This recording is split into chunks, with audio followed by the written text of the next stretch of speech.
Hey y'all, welcome back to another episode of YakShore Outdoors. Today we are just out seeing what we can catch using some underspins. So stick around, see what we make happen.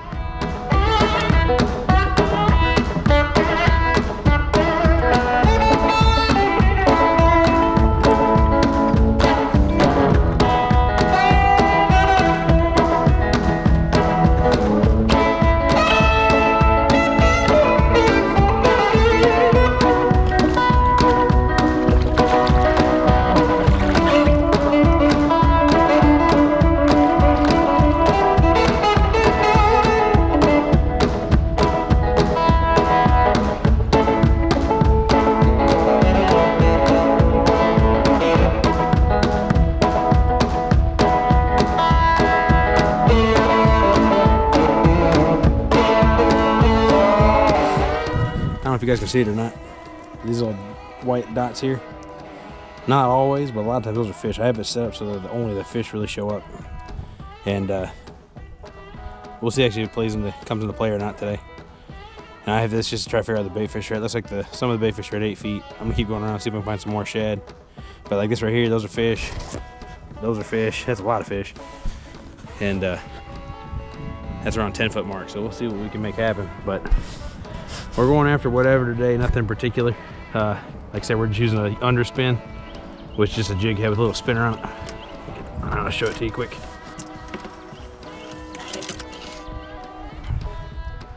Like I said, it's just a little jig head with a spinner on it, nothing crazy. We're gonna put a crappie magnet on it or a Bobby Garland, either one, and we'll see what we can make happen. So yeah, see if we can get some fish, guys.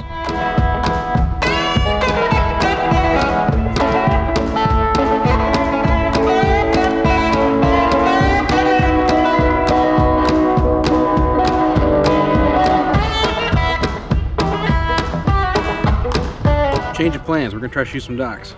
There's a ton of docks back here. It's actually a new area, I've never fished it before, so there's a ton of docks for me to check out. A lot of them are in what appear to be deeper water. Could be good, so we'll see what happens.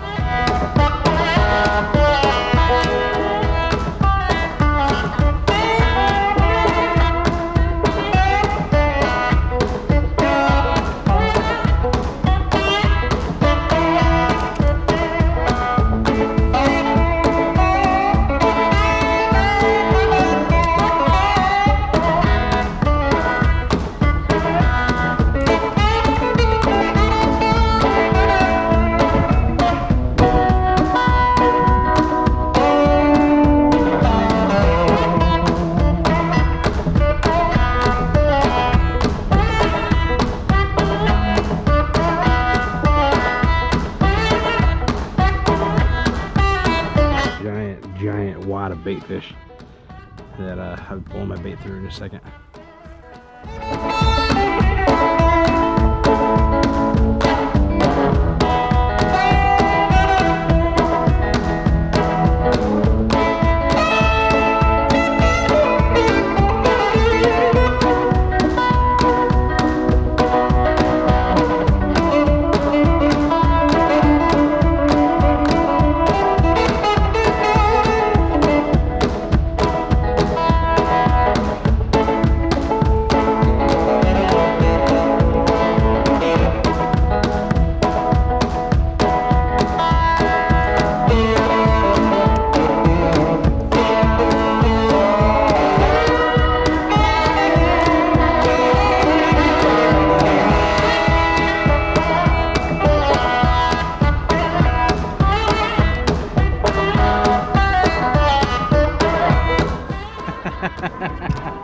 Hashtag no skunk, baby.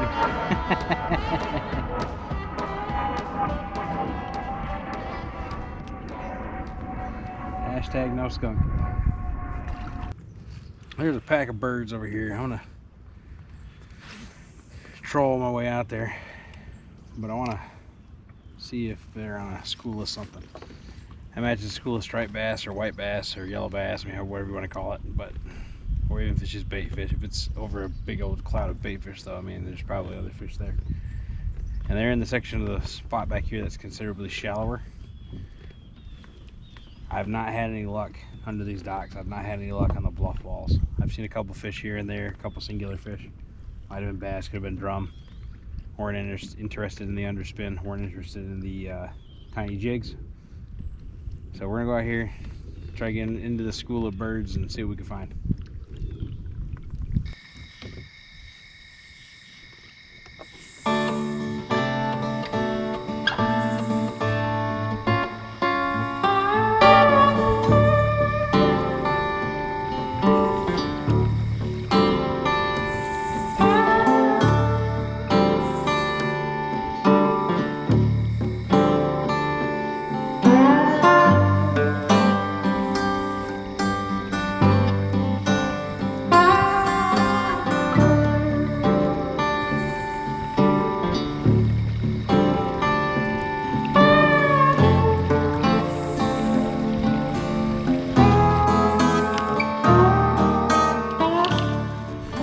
So we've gone to the back of this creek. We've gotten to the point where it's pretty much 4 foot and lower. I've seen some schools of bait fish. I've seen some birds. I'm not seeing any really big fish on the fish finder, and haven't seen any big fish jump either. So we're gonna go the other direction. Head out to the end of this creek arm where it enters into the main lake and see if we can find anything there. So yeah, we're gonna finish eating this pepperoni here, drink some water, get our energy back up, and we'll go out there and try it on that side. So we will see what we can make happen.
Wasn't even sure he was on there.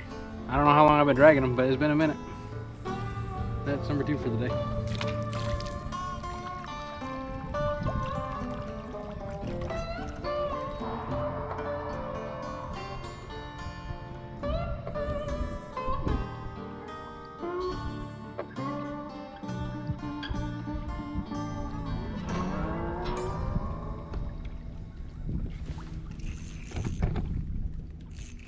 Another fish on, guys.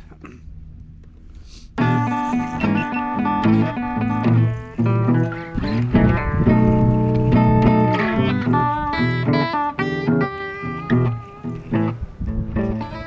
believe it's another white bass.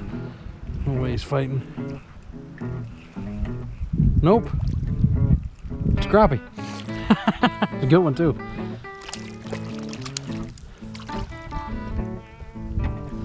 Wow. It's a slab.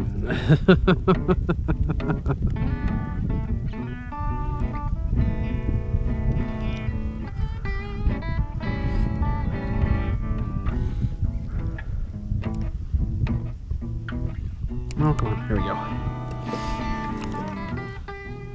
I mean, he's a keeper. I'd say he's probably about 11 inches.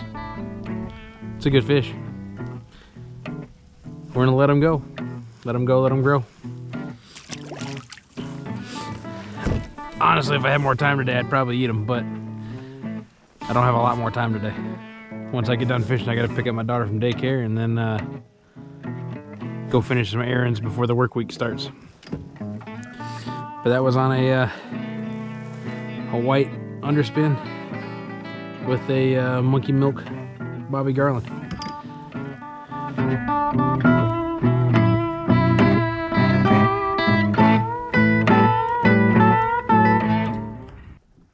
We're gonna work our way back to the boat ramp, and obviously we're gonna fish on our way back. We've caught one slab crappie, and I can't remember either 2 or 3 white bass at this point. Just trolling, using underspins, and now they've all been on the underspin. I did throw some jigs too, shot some docks. Didn't have any success with that, but the trolling seems to be doing just fine. And it's obvious that these fish are scattered. They're not hunkered up anywhere. I thought I found a couple schools of stuff, but when I did find them, they were too small to get the bait in their mouth, or their bluegill wasn't what I was after. Tons of bait fish breaking everywhere. Obviously, schools of bait fish running around, birds chasing it, fish chasing them. So when they're scattered like that, trolling's one of the best techniques you can use, because you can cover a lot of water. And once you figure out the speed to get the lure to the depth you want, or set up a different rig, there's all kinds of different kind of trolling rigs for all species of fish. Once you get that kind of thing set up, you toss the bait out, let it sink, just cruise around, enjoy the sunrise, sunset, sunny day. I mean, in the middle of winter, the sun is nice. And we're definitely in the winter months at this point in East Tennessee. While we're talking about cold water fishing, there is one other thing I get asked a lot about fishing in the kayak. Why don't I fish year round? Why do I stop in the dead of winter? Why am I not trying to get on some of those steam plant bass bites or those steam plant catfish bites? Yeah, the steam plants do great. They bring in the bait, and that's awesome, but they're also out in the middle of the lake. All those discharges dump out in the middle of the lake. You know, it's not that it's polluted water or anything. It's just warmer temperature water, which attracts everything, which is way more than fine. Take advantage of it if you can. But when you're in the kayak, you are way more prone to flipping. You're way more affected by wind, by temperature than anybody else. You know, a bass boat, yeah, if they're flying 55 miles an hour, yeah, they're cold, don't get me wrong, but they're not flipping on the waters because they made one wrong cast or hooked into a big fish or got caught on a snag while they're trolling or dragging or whatever. The rule of 120 is something that's quite commonly tossed around in both the kayaking and the kayak fishing communities. If you're going to be out on the water and the air temperature and the water temperature does not equal 120 degrees, you really should be wearing either a wetsuit or a dry suit, depending on how cold it is. And it's literally based off another suggestion that's always tossed around, which is dress to swim, not dress to fish. Yeah, I'm here to fish, don't get me wrong. I want to be comfortable as much as I can be. They make things that are more comfortable. Obviously, these PFDs, they have the higher back, are better for these chairs, stuff like that. It goes miles. But when it comes to safety should be a priority no matter what. If it had been really windy today, I would not have went this far out. If it had been extremely windy today, I would not even gone out, just because I know there have been white capping waves. I've seen it yesterday, but I was paying attention to the weather and whatnot, and it calmed down a lot. I think it's 3 miles an hour right now compared to 11. Major difference. With that being said, I encourage you guys to fish all year round as much as possible. Kayak, bank, whatever. But be safe. Remember the rule of 120. And yeah, dry suits are expensive. Don't get me wrong. That's not something that's cheap. It's not something that's going to be desirable. But in a life or death situation, you're going to regret it for sure if you're on the wrong side of that outcome. One thing you can do, or a couple things you can do, I know, and I'm not the first one to talk about this. Chad Hoover's talked about this in one of his videos before. In fact, I think he posted one recently where he kind of went over these rules again. But the idea is that your body, when you get into water, especially if it's below 40 degrees, you only have a few minutes until your muscles start cramping. And once that happens, you are SOL. That's why rule number 1 is always wear your safe vest. Rule number 2 is stay close to the bank. Most of the day today, there's been a couple times where I've cut across, and yeah, I probably shouldn't have, but I gambled it. You want to be within a cast length of the bank. And I don't mean just any bank. It needs to be a bank you can actually climb. Like right here, I have all this right here behind me. It's all flat ground. Whereas on this opposite side over here, this is all bluff wall. Yeah, I might be able to climb that, but it's going to be much easier for me to get on the flat bank than it is for me to get on the bluff bank. And so just something else to keep in mind. But be within a casting distance of the bank, rule number 2. Rule number 3 is address smartly, all right? It is 60 degrees today. It was going to be 60 degrees today, and the water temperature is 55 degrees. It is just barely under that rule of 120. I'm also warm-natured. Whichever one's the one where I prefer it to be colder outside, I'm always burning up. So I decided to wear shorts today. Probably should have wore pants, but I decided to wear shorts. I have 2 shirts on. I have this life jacket, and believe it or not, this life jacket will actually keep you warmer. Being able to keep you insulated closer to your body, closer to your chest. The 3 main areas where you lose body heat are going to be your neck, your crotch, and your armpits. So being able to keep as many of those covered up with as many layers as possible is going to help you. But also, I have a dry bag with another set of clothes for if you flip. First thing you want to do when you flip is get warm. Whether you make a fire, whether you change clothes, whether you dry off, whether you sit in the sun, whatever you can do, you want to get warm as fast as possible. Because once hyperthermia sets in, your chances of getting out alive are much, much smaller. Now, granted, that escalated way quickly. That was not the intention of this. The intention of this was to explain to you the rule of 120, which again is water temperature and air temperature. If it's less than 120, you should consider wearing a wetsuit or a dry suit, or at least be more concerned and cognizant of what you're doing, where you are, and how you do things. And just for a basic rule of thumb, if you're not going to wear a wetsuit or a dry suit, rule number 1, make sure your life vest is on always, which it should be anyway, but make sure it's on, especially in colder water or in any kind of situation where you're at risk. 2, be within a casting distance of the bank. And 3, be mindful of what you're doing and your situation that you're in at all times, so that you can make the best of the situation when it happens. Because it's not an if, it is a when. All right, back to fishing. The rocks are pretty cool when the water's all this low.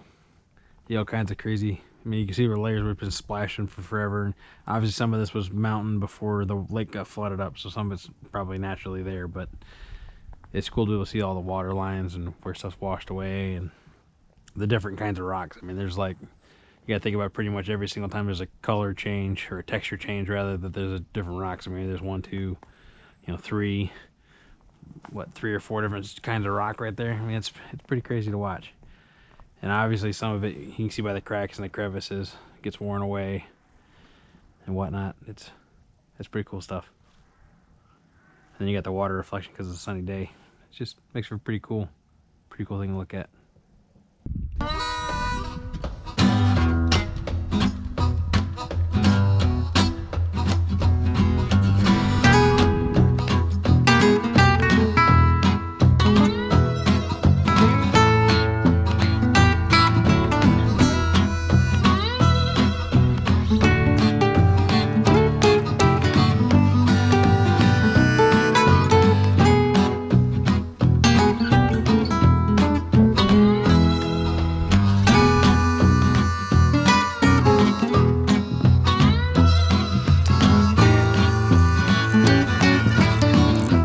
Fish on. Don't know what it is. Bass.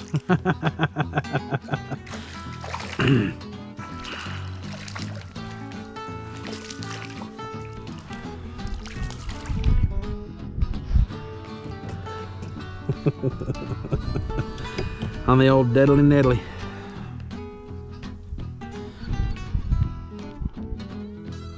He got it good. He got it real good.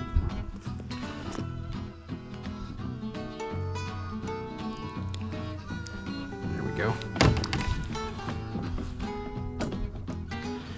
thought there might be something living along these rocks. Go me on that part. But yeah, nice little spotted bass.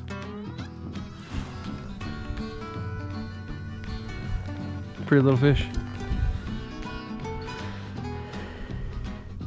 And here you can actually see the tooth patch, that little brown spot on his tongue. I don't know if you can see it or not. That little brown spot on his tongue. That's how you know if a spotted bass for sure is a spotted bass or not. It has a tooth patch on its tongue. This time today you can actually see it, but a lot of times you can't see it, so the easiest way is just to feel it. But yeah. Alright. Species number 3 for the day.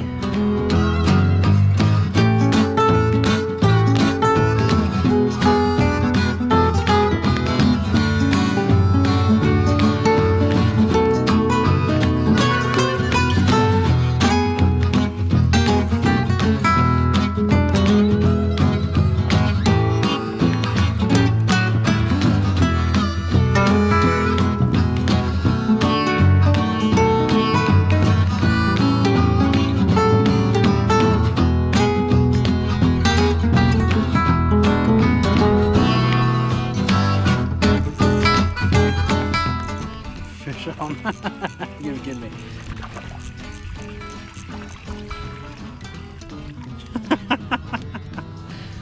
Oh, little teeny tiny bass.